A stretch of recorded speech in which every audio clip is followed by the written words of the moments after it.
Welcome back, everybody. My name is Tim. This is another Real Ideal Gear review, and today we're going to be looking at the Caravelle. I don't have a model number for this one. I got it off Amazon, and to this day I don't know what the model number of this watch is. It's kind of a mixture between a field watch and a pilot watch. It's a quartz movement. It has some really great features to it, and I have no idea what the model number is. All I can say is you can find it on Amazon. It's the only place I've been able to find it. I went to Caravelle's website to try to get more information about this watch. They don't have it on their website either, as far as I can tell. Maybe I totally missed it.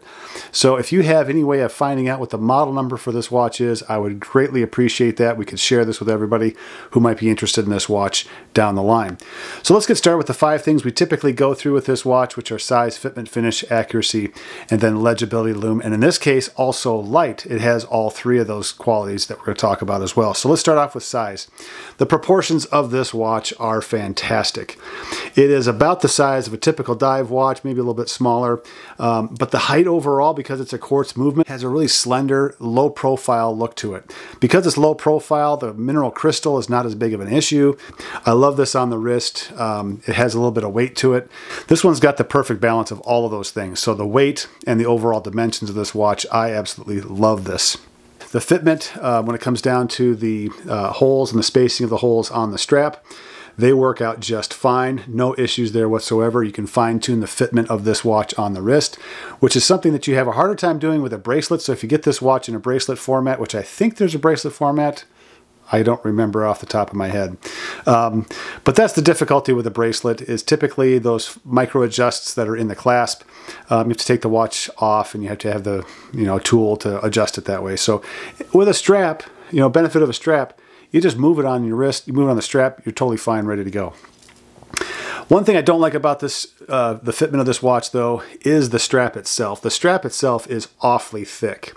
And when it comes down to, I don't know, just the proportions of the strap to the case thickness, it is a really, really thick strap in relative proportion to the overall size of the watch itself. So to me, it's a little bit awkward that way, maybe a little bit too heavy duty, but the leather itself is fairly pliable, and it really is starting to break in and kind of take the form of my wrist. When I put it on, it's easier and easier to do every time. So I think the overall fitment is going to get a little bit better. I'm not so sure I'm going to hang on to this strap. We'll see down the line. Another thing I want to point out too is the keeper. And the keeper, there's 2 of them. You have one that slides and one that's fixed. The second keeper does a great job of staying in place. Keep in mind that this is a little bit different from the Citizen ProMaster diver that I did a review on, where when you put the strap into the second keeper, the strap had so much pressure on that second keeper that it was forcing that keeper back towards the buckle.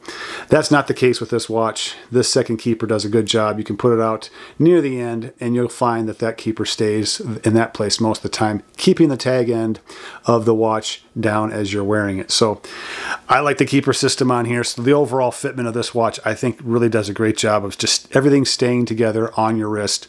You've got a little bit of weight to it. The proportions are great, with the exception of the thickness of the strap. I think it's a little bit too thick looking anyway. It's more of a look thing than it is a function thing.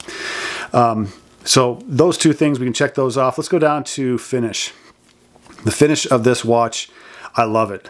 We'll start with the case. One of the things that attracted to me when I saw this off of Amazon was the color of the case. So it's kind of this charcoal finished plated case. And when you look at the other options on Amazon out there, they have the silver version, but they also have, this is the one that I think is the keeper because of the dark nature of the case.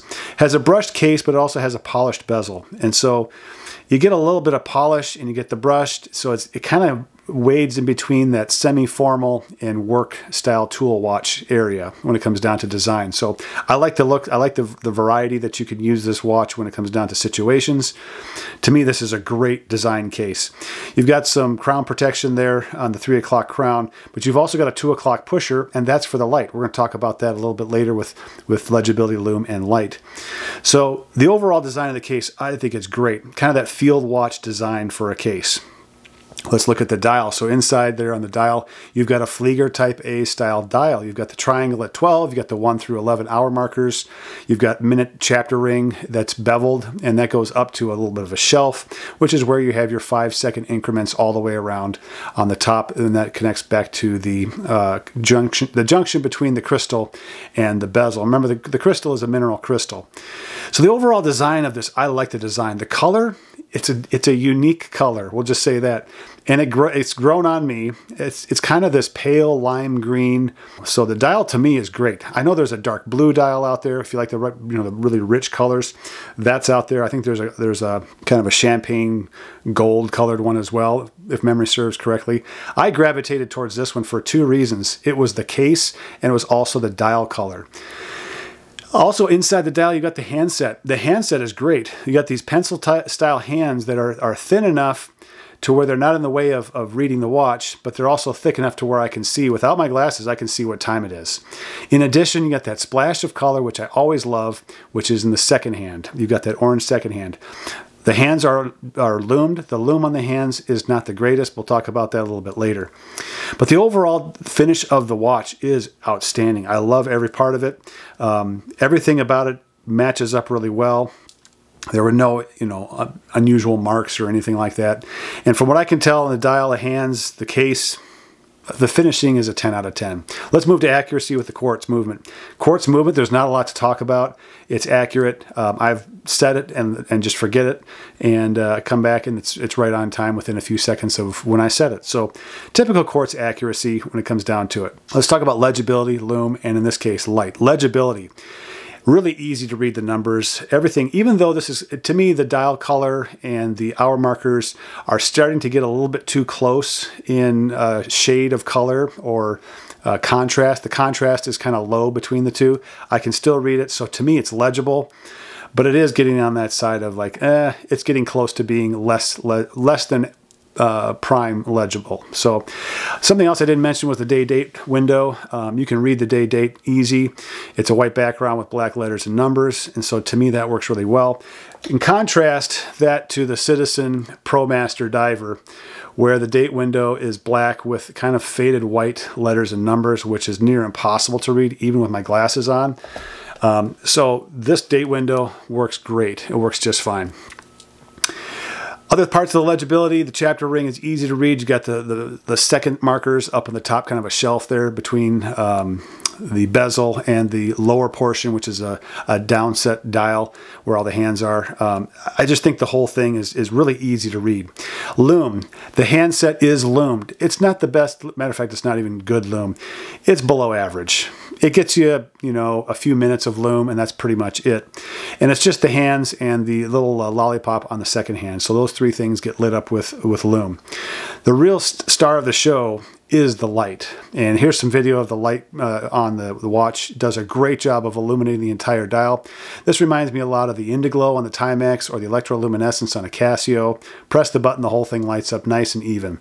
Really, really great loom. Easy to read the dial at that point. I wear this watch, to bed at night on a semi-regular basis. This is one of the go-to watches I have for nighttime use. Overall things that I like about this watch, again, the design of the case, the color of the dial, the handset, the second hands being orange.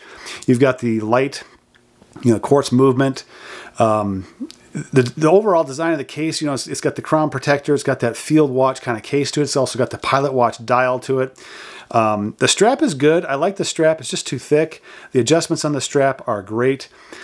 Mineral crystal is fine when you pair it up with a lower profile watch height, and that's what this is. It's a lower profile, so mineral crystal is fine. And again, it's an $80 watch. You're probably in that border now of, will they put sapphire in here or will they not? In AliExpress, you might get a sapphire crystal watch, but just about everywhere else, you're not going to get that. Also, Caravelle, subsidiary of Bulova, big company.